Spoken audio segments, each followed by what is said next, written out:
Assalamualaikum warahmatullahi wabarakatuh. Saya Aji, selamat datang di Bakunya Dunia. Keberadaan ulama di atas permukaan bumi ini laksana bintang di atas langit yang dapat memberi petunjuk bagi orang-orang yang membutuhkan. Dan pada pertemuan kali ini saya akan membahas kisah habaib. Namun sebelum lanjut, jangan lupa like, komen, dan subscribe. Dan langsung saja, berikut adalah kisahnya. Ya Nabi salam alaika, Ya Rasul salam alaika, Ya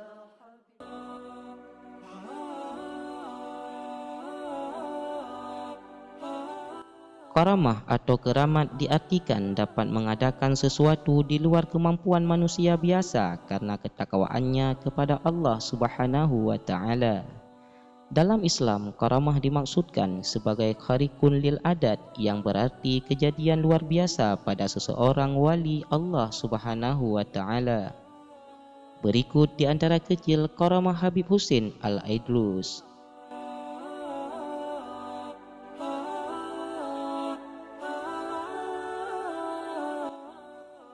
Saat itu, Habib Husin ditemani murid setianya yang bernama Abdul Qadir sedang duduk berteduh di sebuah taman di daerah Gambir, Jakarta Pusat. Di saat duduk itu melintaslah anak Belanda. Kemudian beliau berkata kepada Abdul Qadir seraya memegang pundak anak tersebut, "Saksikanlah kelak anak ini menjadi gubernur jenderal di Batavia." Anak kecil itu lari ketakutan menuju pembantunya. Kemudian Habib Husin menyuruh Abdul Qadir menghampiri pembantu anak Belanda tersebut agar menyampaikan pesan kepada majikannya bahwa kelak anak tersebut menjadi seorang pembesar. Setelah berjalannya waktu, ternyata apa yang telah dikatakan Habib Husin benar dan menjadi kenyataan. Pasalnya setelah anak Belanda itu menginjak dewasa, dia melanjutkan sekolah tinggi di Amsterdam, ibu kota Belanda.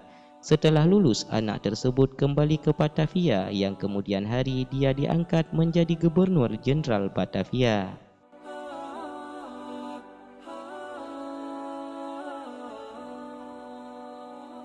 Gubernur Batavia yang pada masa kecilnya telah diramal oleh Habib Husin bahwa kelak akan menjadi orang besar di negeri ini, ternyata memang benar adanya. Rupanya gubernur muda itu menerima wasiat dari ayahnya yang baru saja meninggal dunia. Diwasiatkan kalau memang apa yang dikatakan Habib Husin menjadi kenyataan, diminta agar ia membalas budi dan jangan melupakan jasa Habib Husin.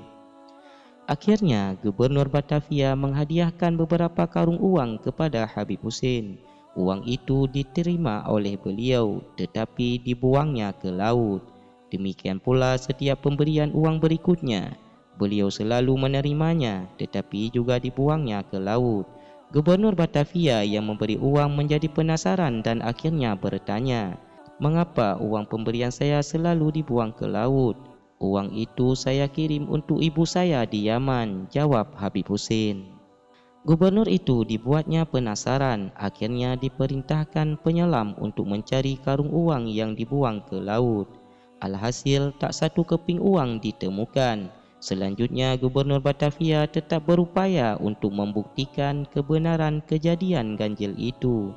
Maka dia mengutus seorang ajudan ke negeri Yaman untuk bertemu dan menanyakan kepada ibu Habib Husin. Sekembalinya dari Yaman, ajudan gubernur tersebut melaporkan bahwa benar adanya Ibu Habib Husin telah menerima sejumlah uang yang dibuang ke laut tersebut pada hari dan tanggal yang sama.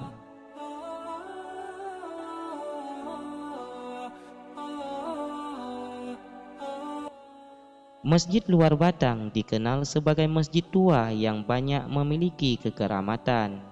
Di area makam keramat Habib Husin juga terdapat sumur yang dipercaya memiliki banyak keberkahan dan karamah.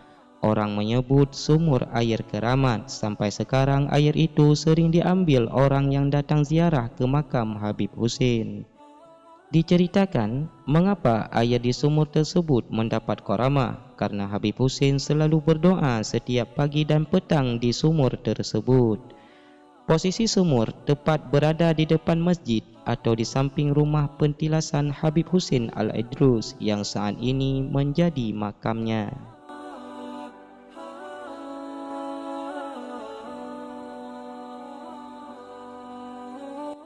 Sebagaimana kita ketahui, pelopor dakwah agama Islam dari kalangan habaib di daerah Jakarta adalah Habib Husin Al-Idrus. Sepeninggal beliau, jejak langkah dakwahnya diteruskan habaib yang lain. Di antara mereka adalah Habib Usman bin Abdullah bin Yahya, yakni Mufti Batavia akhir abad 19. Habib Abdullah bin Musin Al-Atas, Empang Bogor. Habib Ali bin Abdurrahman Al-Habsyi, Kuitang. Habib Ali bin Husin Al-Atas, Bungur. Habib Salim bin Ahmad bin Jindan. Habib Umar bin Hud Al-Atas. Habib Abdurrahman As-Segaf, Bukit Duri. Setelah lelah dalam berjuang, berdakwah agama Islam dalam usia 32 tahun, Habib Husin Al-Idrus wafat tepatnya pada hari Kamis 17 Ramadan 1169 Hijriah, bertepatan dengan 24 Juni 1756 Masehi. Dalam hidupnya, beliau belum sempat menikah. Sesuai peraturan yang ditetapkan Gubernur Belanda di Batavia pada masa itu, setiap orang asing yang meninggal harus dikubur di pemakaman khusus yang berada di Tanah Abang, Jakarta. Mengikuti aturan tersebut, kemudian jenazah Habib Husin diusung dengan karung batang keranda jenazah. Namun sampai di pemakaman, jenazahnya tidak ada dalam keranda. Melihat hal itu, para pengantar jenazah kembali ke kediaman Habib Husin. Mereka sama terkejut melihat jasad beliau tetap di kediamannya. Kemudian jenazah dimasukkan kembali ke dalam keranda, kemudian diusung kembali ke pemakaman. Namun tetap saja jenazah beliau menghilang dan kembali ke tempat tinggal beliau. Setelah bermusyawarah, para tokoh masyarakat memahami makna keajaiban tersebut, yakni memakamkan Habib Husin di tempat kediaman semasa hidupnya. Kawasan tersebut sekarang berada di Komplek Masjid Keramat Luar Batang, Jakarta. Dari kejadian ini, masyarakat menyebut Kampung Baru Luar Batang atau sekarang lebih dikenal dengan Kampung Keramat Luar Batang. Artinya cerita bahwa jenazah Habib Husin keluar dari kurung batang atau keranda tersebar luas. Akhirnya masyarakat menyebut kawasan itu kawasan Luar Batang. Haul beliau diperingati setiap tahunnya pada hari Minggu terakhir bulan Syawal.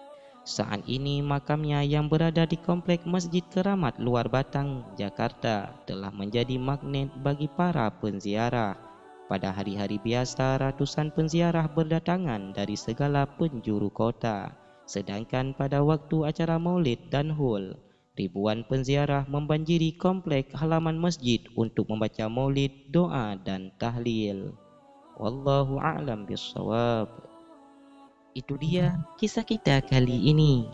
Nasihat dari para ulama barangkali bisa membuat kamu lebih semangat dalam menjalani kehidupan, lebih tabah menghadapi setiap ujian. Jangan pernah merasa bahwa hanya kamu satu-satunya yang diberi ujian. Setiap orang memiliki ujiannya sendiri dalam kehidupan.